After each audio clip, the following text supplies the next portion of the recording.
Great, thanks everyone. Welcome. Good to see you all here today, and welcome to our webinar on changing the mood for change.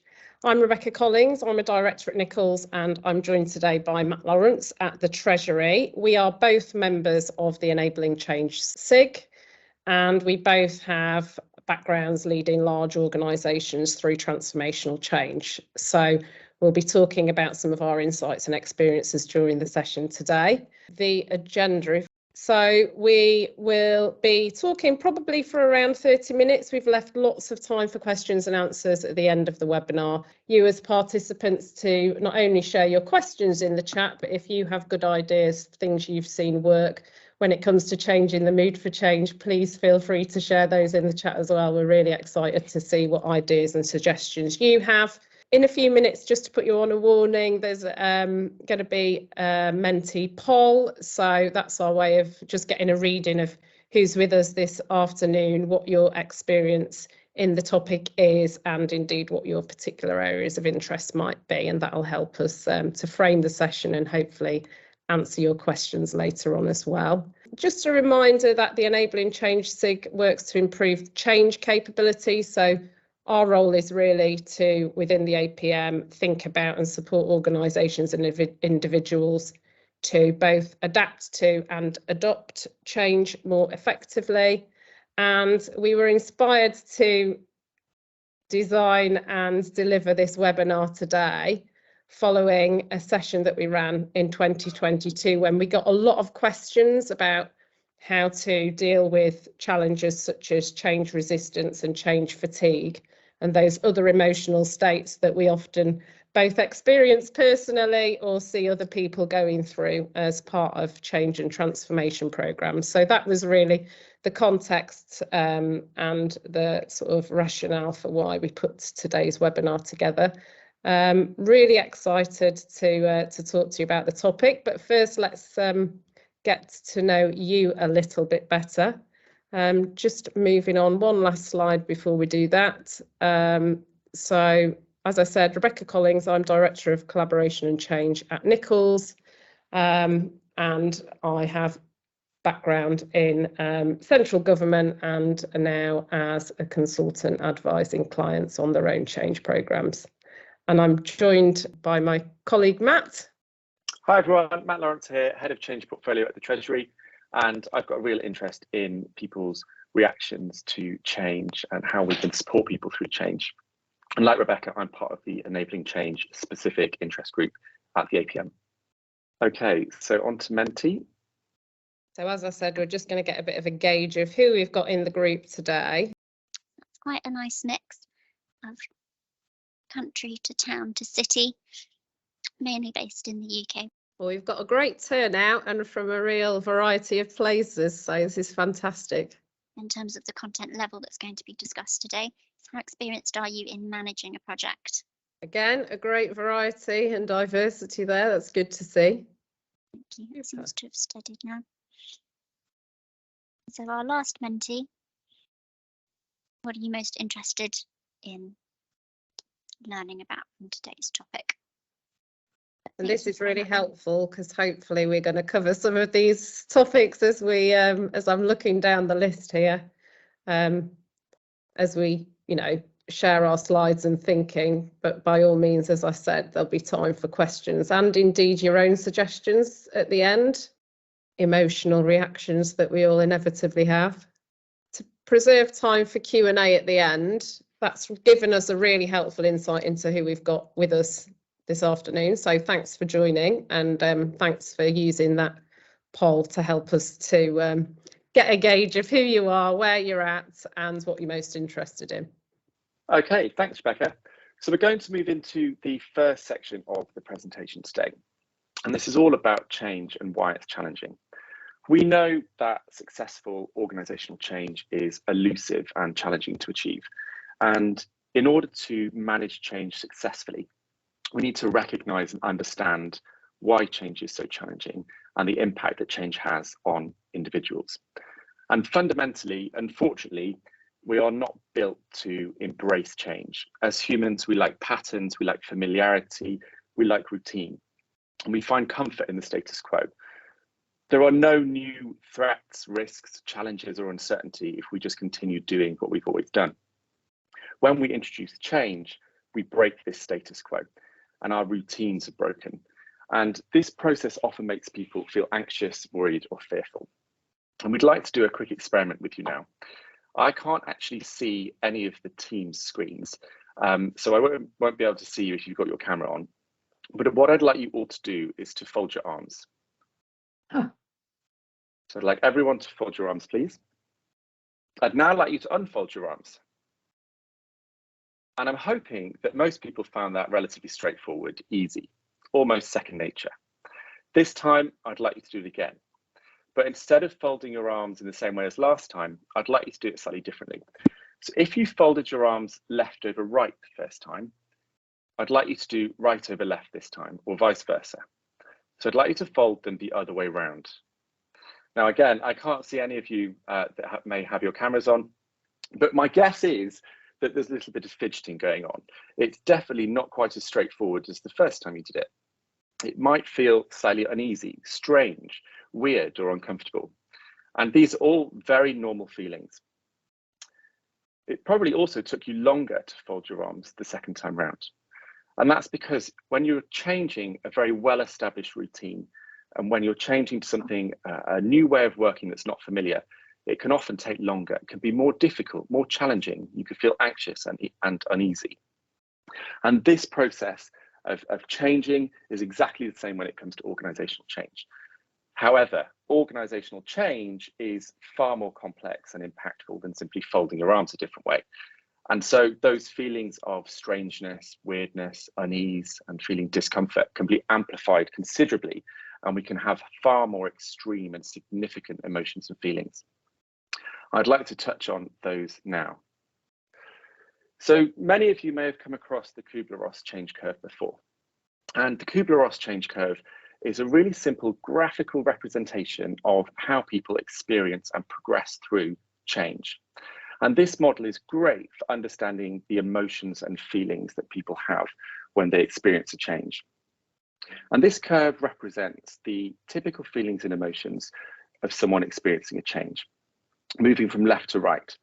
And the x-axis on this graph is time, and the y-axis is shown as a variety of different things, depending on which version of the model that you look at, but it could be seen as confidence, morale, or energy, or even productivity.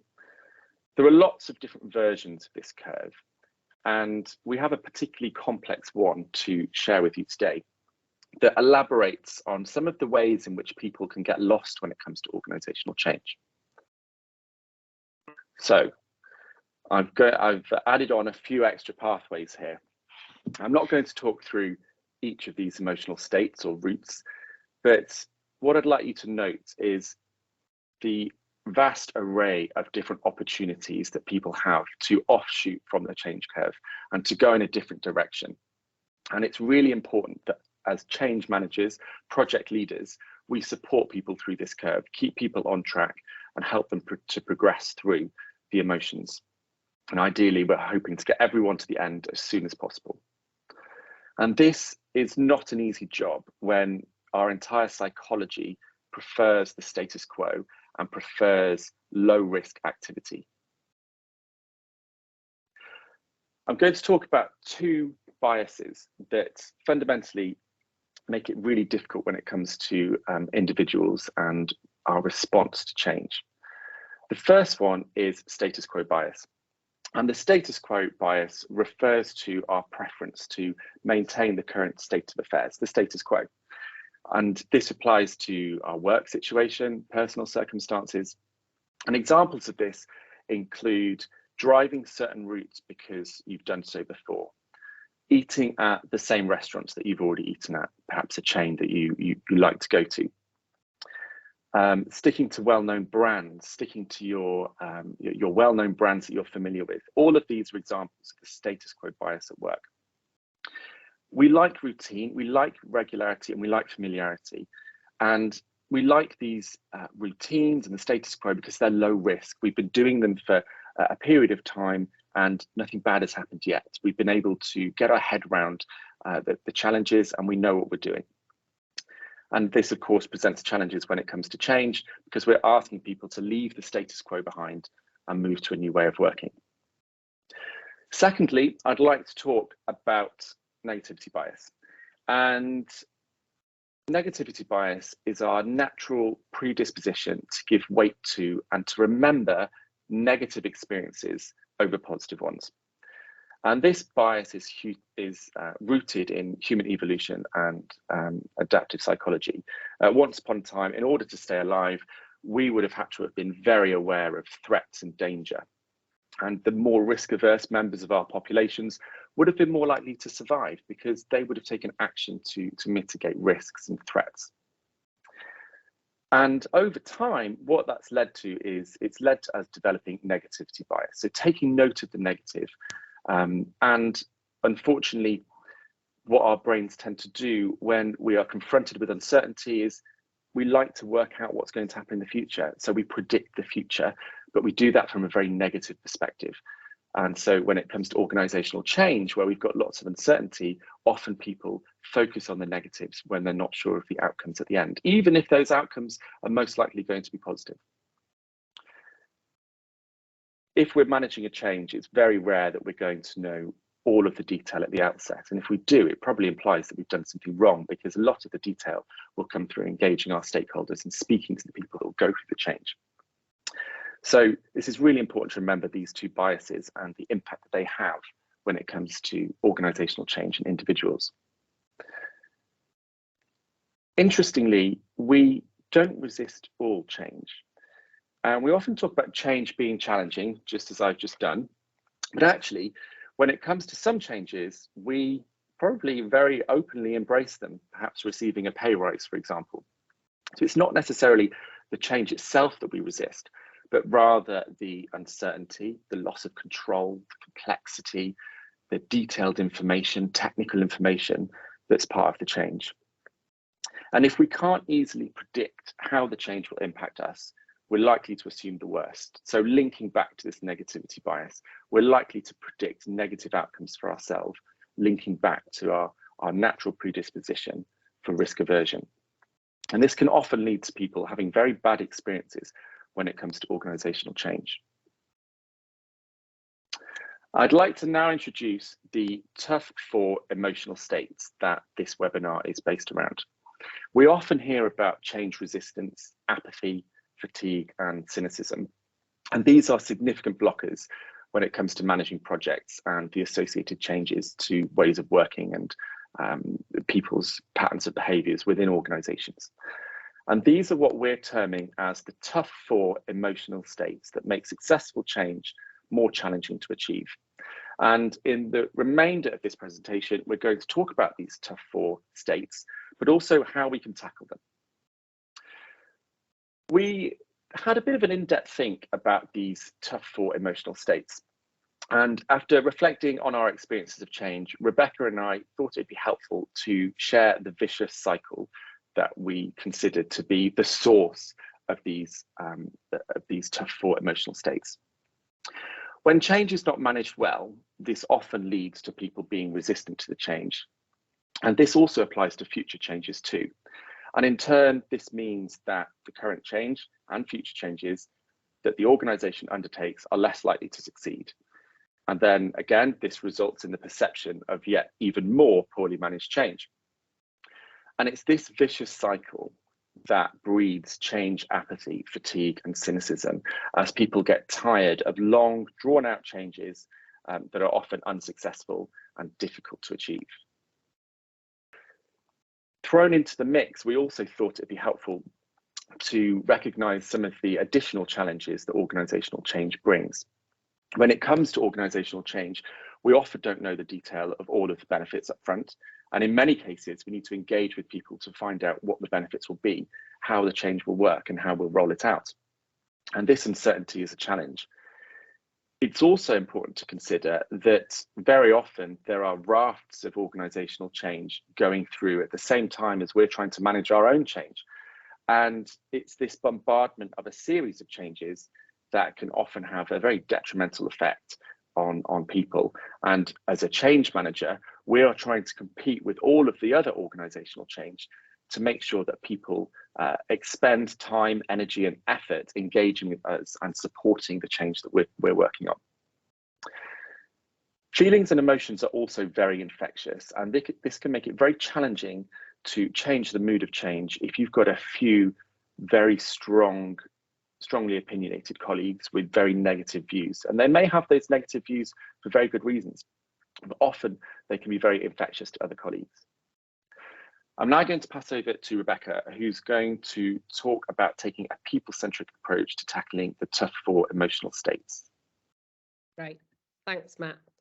So I have to say, I'm a very strong advocate for taking a very people-centric approach, and it's often surprised me over the years how regularly people aren't at the top of the agenda when it comes to planning for projects or change. I'm a big believer that projects don't deliver change, people do, and you can have the best strategy, innovation, or plan in the world, but if people aren't willing to embrace or adopt what it is that you're trying to achieve, then you will certainly struggle to deliver the benefits on time, to full effect, and you'll probably take people through a period of more pain than they possibly needed to experience to get to where you're trying to get to as well. So our view is that regardless really of what it is that you're trying to deliver, paying attention to and really sort of building out from the human aspects, the behaviours and the emotions that you are seeing, and the journey that you're trying to take people on is absolutely critical. And that's what we mean when we're talking about taking a people-centric approach.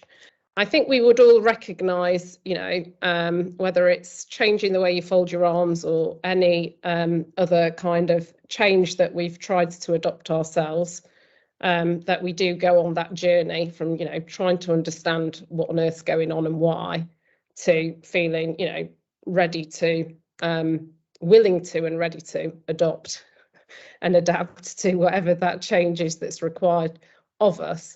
And we might have insecurities, feelings of loss, including loss of power and control, and worries about, what is this all going to mean for me along the way.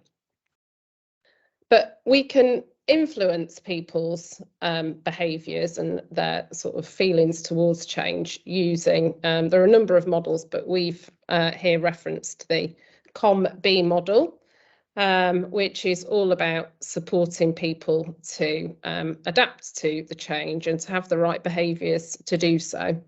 The C, O and M stand for capability, opportunity and motivation, as you can see there on the screen. And the theory is that all of these are essential for behaviour to change, and also that those 3 things do interact with one another. So, for example, if we can help somebody to see that there's a greater opportunity for something to be better through change, they hopefully will be more motivated as well to want to be part of that change. So it's important to think of these different aspects as interacting with one another.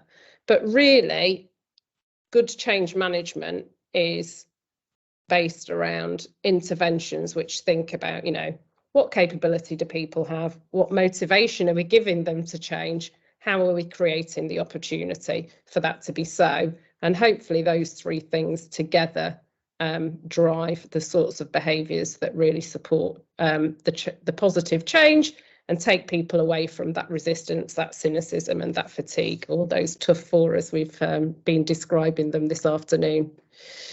So capability is about whether we have the knowledge and the skills to change. Opportunity is more about the external factors, such as the prompts, the cues, the things that encourage us to do things one way or another. Or it could also include things like, the time and the resources. And motivation is familiar to us all. That's about our own internal processes that influence, why we do what we do. And some of those motivations can be very automatic without us almost thinking. We're triggered in particular ways to respond to things. Some of them we have more conscious control over. So if we can work out how to change people's perception of their capability, opportunity and motivation for a planned change, this will support them to change their behaviour. That's the theory. Very easy to say. So starting to move into some of the more practical, approaches, and I saw in the mentee responses people were interested today in hearing about good practice as well as the theory. We are going to start to move towards, what are the actions and interventions that you might use with that COM-B model in mind. Personally, I always come from the perspective that it's important to develop a really good and as deep a possible understanding of where people are at in terms of the planned change, and that should always be your starting point. You can't take them on that journey if you don't know where they're at the moment, both individually and as a team or as a group or even as an entire organisation. So taking a temperature check of where people are at is a really good starting point. And I would suggest that, it's probably patently obvious, but sometimes this doesn't play out in reality. It's very important that different people play their roles in understanding where people are at and taking them on the journey of change. So often we see, very visible sponsorship and leadership. People at the top of the organisation talking about what the vision for the future is and how we're going to get there and why, but that doesn't necessarily flow down to all of the leaders and managers below that very top level. And I would say it absolutely takes, the support of that collective team to understand where people are at and to take that temperature check and to do so regularly. For reasons that we'll come on to see in a few slides. So I don't think it's ever just for one person to be taking that temperature check. That's something that needs to be done across the organisation and should be done regularly. I think the other sort of key message from this particular slide is the third bullet about being open and honest about what the future holds. It goes without saying, but I would say you still see it happen time and again, that sometimes there is deep suspicion amongst staff that managers and leaders aren't telling them everything that they know about what is planned. So there's this issue of perceived lack of transparency about what's going to be happening. And people are much more likely to be cynical, resistant, or even totally disengaged from what's going on around them if they think that somebody knows more than they're letting on. So I think the other key message at this stage is to sort of say that it's very typical in particularly big, complex change programmes that you don't have all of the answers in the first week of starting on that change journey. And actually, in my experience, that's quite a positive because you can get people to kind of work with you, as Matt was saying earlier, to develop, all of the detail about how the change is going to work and what the benefits will be.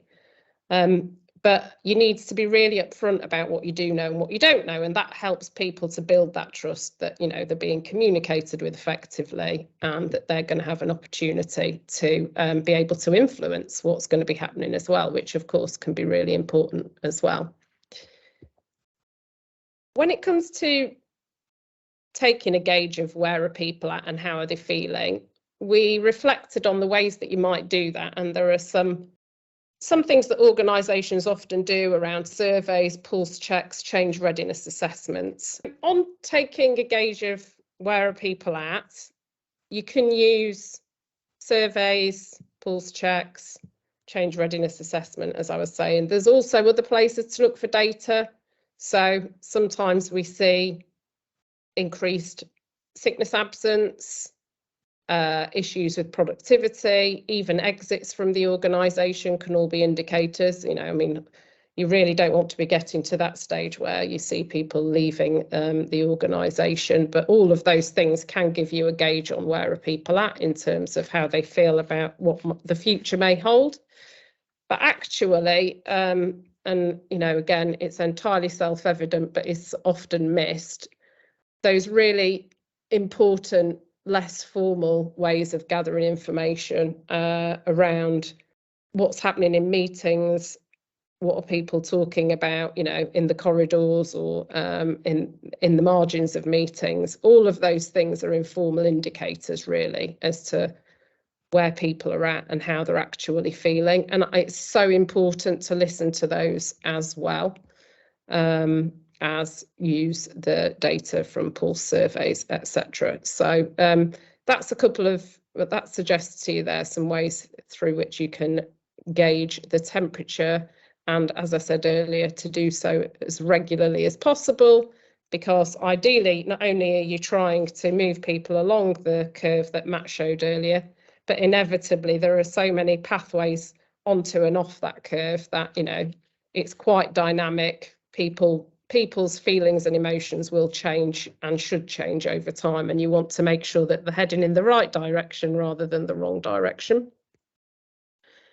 So it is possible then to segment people into groups, and we identified 5 groups on the screen here, as you can see, from the very vocal and very anti-change of the resistors at the top left, through to the highly engaged, very positive about the change, the advocates at the top right.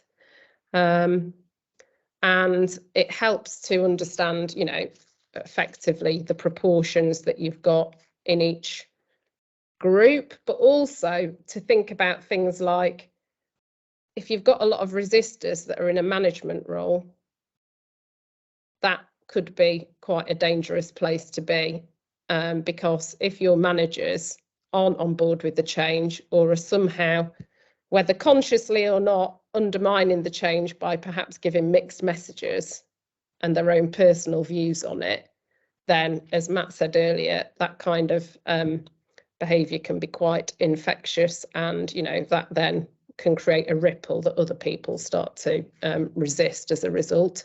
So it's really helpful to segment people as to where they're at, but also to think about the types of influence that they might have, or you indeed might want them to have. Another option is to think about who your advocates and what role can they play to G up and motivate and encourage some of the rest of the groups to be more on board with the change.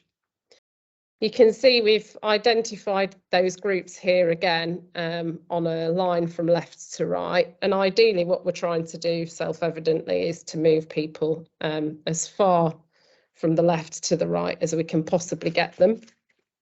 And we won't ever get all of the staff involved into the advocates, or even fully into the supporters. I think it's very natural that in any large group particularly, you'll always get a little bit of cynicism and challenge, and actually that can be used in a very healthy and mature way, because by understanding what people think they are concerned about, what the risks of the change might be, what they have issues about, that can really inform and influence how you deliver the change better, by taking those things into account and working out, can you mitigate some of those problems?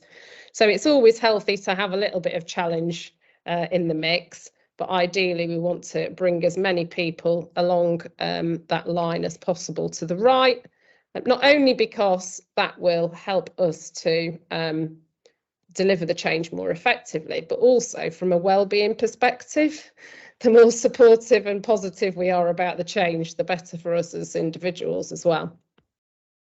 And just a reminder that down the bottom there's a group that we didn't really touch on in the segmentation, which is be aware of people who seem to be entirely disengaged, or even, and I have seen this, for whatever reason, just haven't been fully communicated with about what will be happening, and how it might impact them.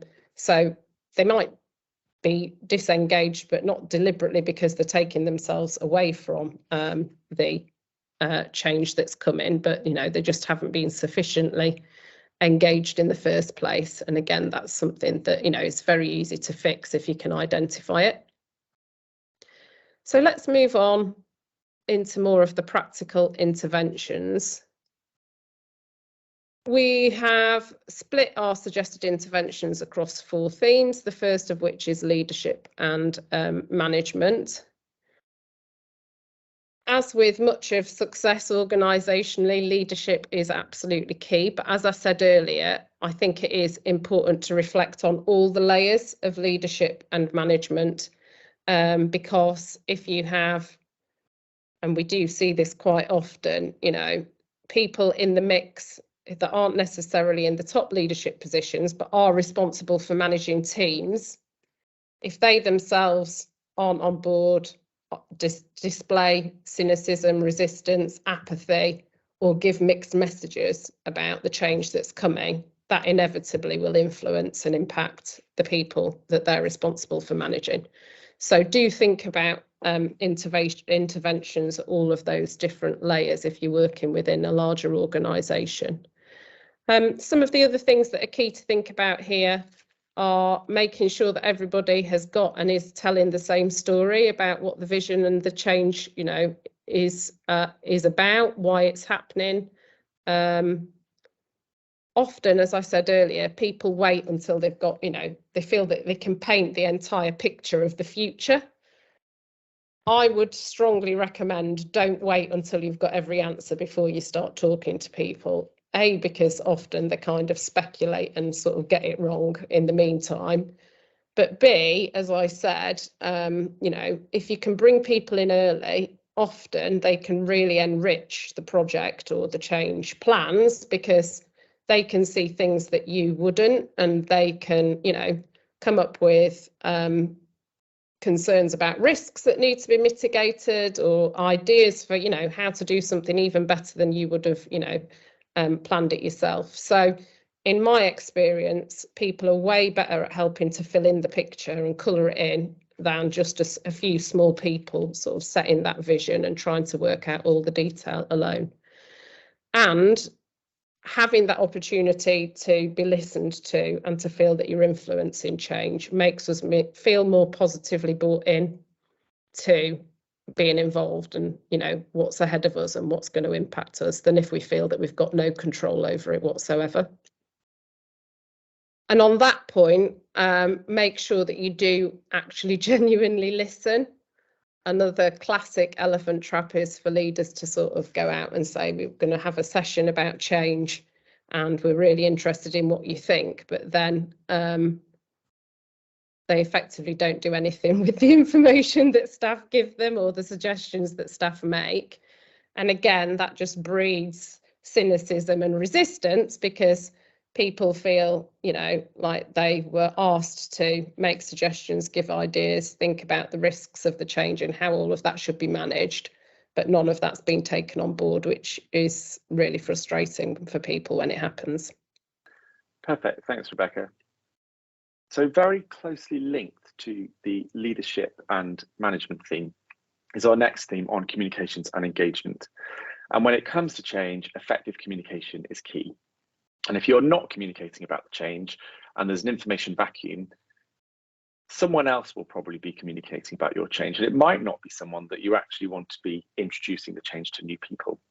It'd probably be someone that maybe is resistant to the change, is not in favour of it and is seeking to gather support against it. So really, really key to make sure you communicate early, even when you've not got all the information, and be open and honest about that. And there's lots of things you can say if you haven't got the details. You can let people know what your plan to find out the information is. You can explain why you've not got all the details, and it's because you're planning to engage with people to make sure that you're taking a people-centric approach and you'll be listening to the thoughts and ideas of others. Another thing when it comes to communication is the way in which you decide to communicate and engage with colleagues. And clearly, it's not going to be possible to have one-to-one chats with every single stakeholder and everyone that's involved in the change. We just don't have enough time for that. So when it comes to communicating and engaging with colleagues, you need to make sure you prioritize those colleagues and match up your methods of communication to the colleagues that you're going to be speaking to. So perhaps saving those one-to-one face-to-face chats for your most senior stakeholders and your most resistant stakeholders as well. Where colleagues are resistant, you need to try and understand the reason why. And this is where communication and engagement is critical. You really need to engage with them to understand why they are resistant to the change. What are the reasons? And openly and honestly communicating with them should bring that out. And hopefully when you've found out why, you can then start to take some steps to rectify that, or at least explain the rationale so they've got a fully formed picture of why things are being done in a certain way. Communication and engagement as a theme or a practice on its own is not sufficient to achieve successful change. You need to make sure that we're taking other actions in areas to support the change. And communication engagement is just a way of letting people know what's going on. And it's a great way of evidencing all the work that's taking place in support of the change. A good example of how to achieve this is by using "you said, we did" boards. And they're a really effective technique to log and present the suggestions coming from colleagues and the corresponding actions that are being taken by leadership to support and take on board those comments. Okay, and over to Rebecca for the next theme. So capability building and support. The essential message here is make sure that you have built in time to enable the change, which sounds very obvious, but often project plans don't adequately take account of, both in time terms or even in budget terms, what might be required to genuinely build capability and support people to develop the new skill, get used to the new IT system, whatever it is that you're trying to change within the organisation. So certainly when we try to learn a new skill personally, we don't ever think we're going to be experts in 48 hours. And likewise, you should really be challenging your own schedule and thinking about what have you built in to enable that capability building and support, and have you allowed adequate time and budget to do so. It should be planned for, ideally started early, and it could be a combination of very formal support enabled by people like floor walkers, change agents, but also back to one of our reflections from earlier, think about your advocates and supporters within individual teams, are the people within, each area that really strongly supportive of, really get why the change is happening and how it's going to be different, and can support some of their colleagues with, the practical steps that are needed as mentors or whatever else to help them to adapt to the change. Also, I think really importantly on building capability and support, don't just assume that you know what people need. Back to those points of earlier about communication, engagement and genuinely listening, ask them what sort of support they need and then try to make sure that you've built that into your schedule and that you've budgeted for it. And the diagram on the right here is just a helpful prompt of the different aspects of a person's job that might be changing and therefore might need some particular attention when it comes to, impact assessment of what the change means for them and where they might particularly need some extra help or support. Back to you, Matt. Thanks, Rebecca. And on to our final theme, culture. We could do a lot of talking about this. To successfully change, we need to make sure that we embed new ways of working in the day-to-day operations or the fabric of the organisation. But more broadly, we should also be focusing on building an organisation that accepts change and perceives change as positive and necessary. And this starts with a recognition that ultimately it's everyone's responsibility to contribute to organisational change and to embrace new ways of working and promote the new way of working within their teams. Even if there's an area of the organisation that's very operational, colleagues will still be training and upskilling. They should still be reporting on faults, suggesting new ideas. So ultimately, everyone, no matter what their role, has a part to play when it comes to change. There are lots of different ways to foster or build a culture of change, and we've included a few on this slide. I'm just going to touch on them briefly. So crucially, looking at the recruitment process and whether you're building in an appreciation of change into job descriptions and into the selection process for candidates is key to make sure that we're recruiting people who have an understanding of change and are open to change, and that we're setting out those expectations from the outset with our job descriptions, explaining that change will be a part of the role.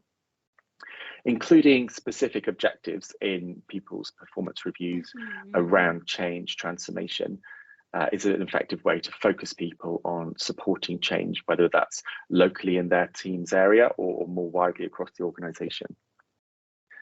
Providing colleagues with access to training is also another great way to upskill and empower them when it comes to an awareness of and understanding of the importance of change within the organisation, and how to adopt new ways of working successfully, and how to support their teams do the same.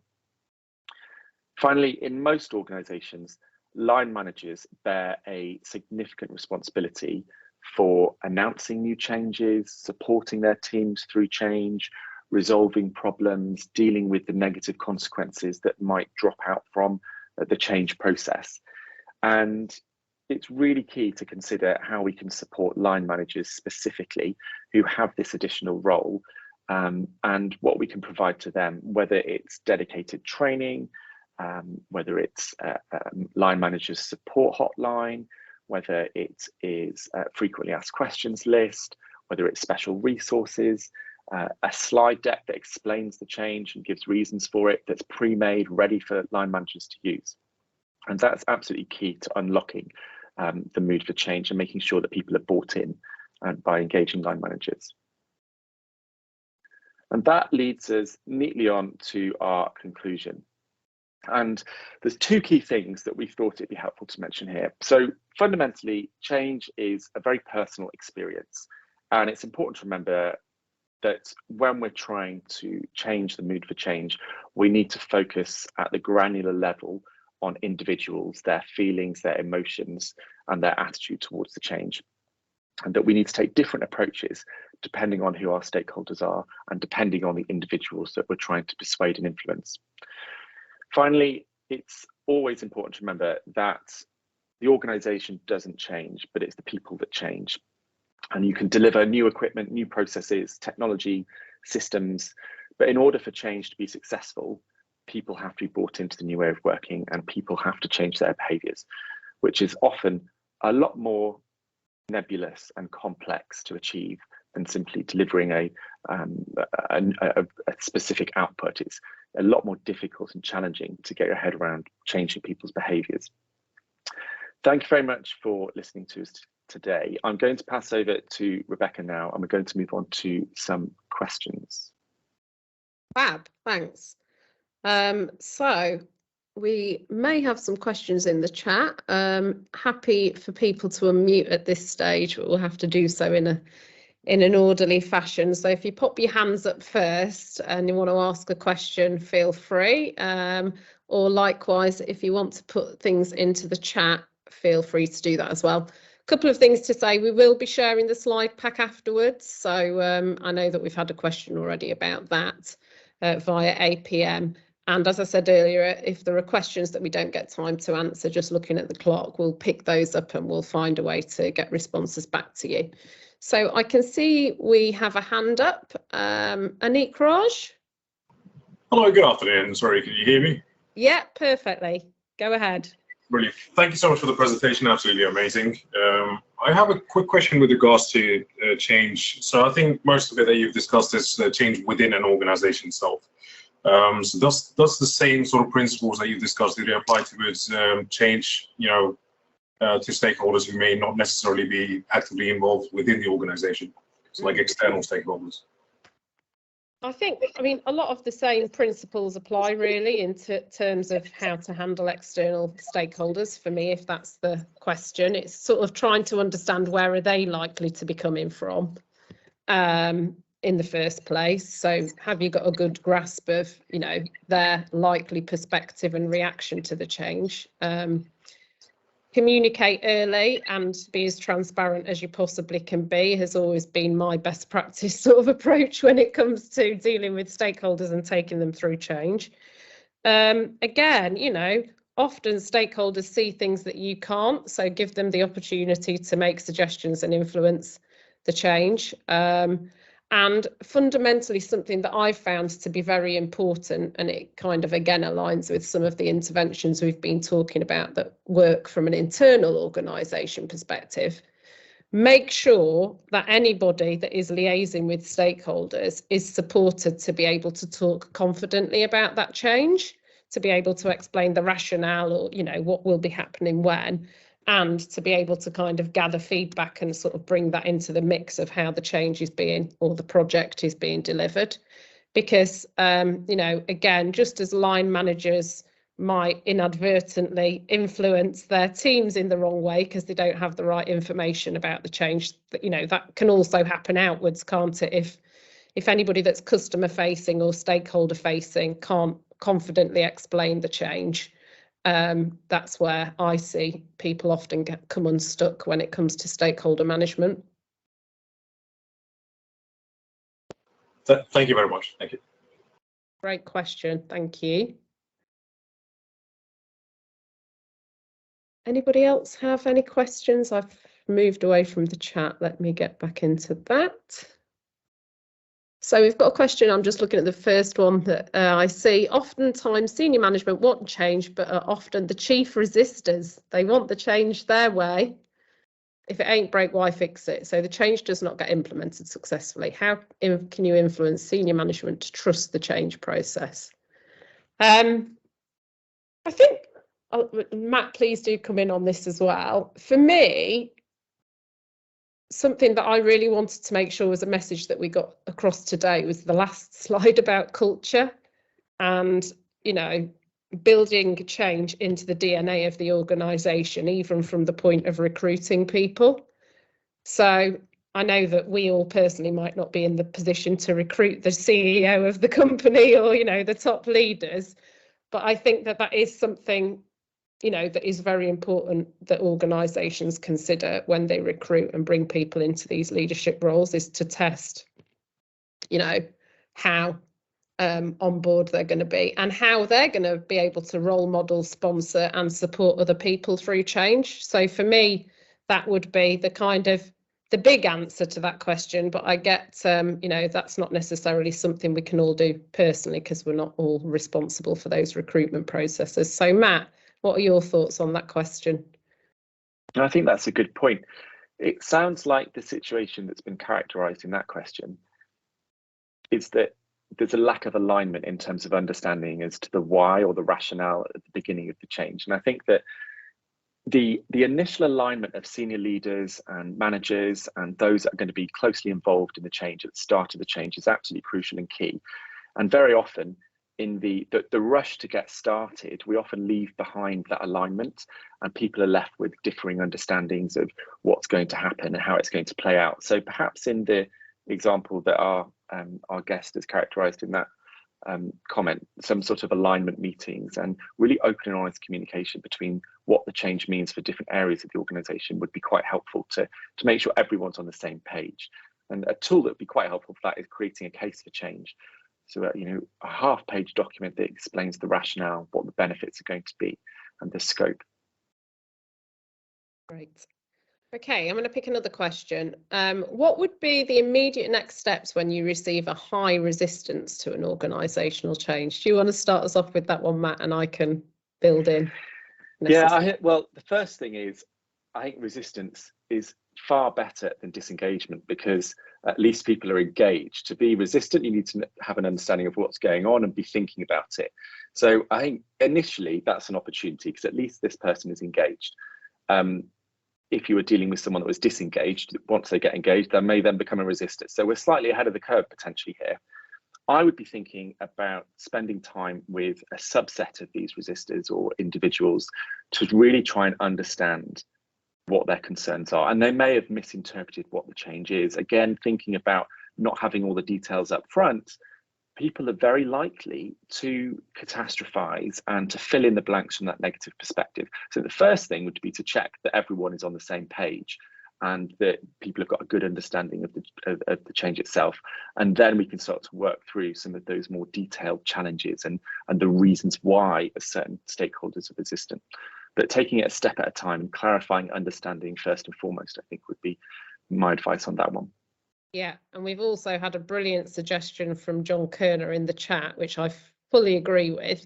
How can you bring those resistors into the change team, because they can become really powerful allies? I absolutely agree with that. And, you know, in my past, I've kind of deliberately gone to the people that I think are most likely to disagree, because by finding out why they disagree or what it is that they're concerned about, I can then work out, okay, well, what are we going to do to deal with that, and be more proactive in the sort of development and the enrichment of the change plans. I think we're going to take one last question, but we're going to have to be really quick with it, Matt. Do you think when change is addressed, it's often adding further responsibilities to the job description, which could be a reason for disengagement? So in a sentence, do you want me to go good one, first? isn't it? It is a good one. Happy for you to start. I mean, change is just a constant, isn't it? That, you know, anybody that doesn't think change is sort of part of the day job is, you know, probably not quite got where we are in this tech savvy sort of, you know, economic headwinds, sort of climate sustainability issues world. So change is a constant. So for me, it fundamentally has to be part of everybody's job description. That in and of itself might be a bit of a journey to take people on, but that's what we've got to try and get people to accept and adopt, is that, you know, we all need to contribute to the change and to do it well, and therefore it's part of everyone's job description. Matt? Yeah, I'd echo that. And for some groups of colleagues, there might be good opportunities for professional development. So offering them an opportunity to become a change agent, or obtain subject matter expertise in the new system that's being used, for example. So there might be specific things in there you can pull out that will really be perceived as attractive for those individuals. So might be worth having a think about those. Great. I think we're going to have to call it there. There is some brilliant stuff in the chat. People have also been sharing, I can see, some of their own insights and some of guiding people to things that they've used. So thank you so much for sharing those as well. I think, you know, this is, nobody's got a silver bullet on how to do this perfectly. So the more that as a community we can share insights and learn from one another, the better as far as we're concerned. So we will leave it there. Thanks all for joining. Matt, did you have anything more to say from the APM perspective? No, thank you very much for joining. It's been great to present to you, and we look forward to doing it again soon. Great. Thanks everyone for being with us.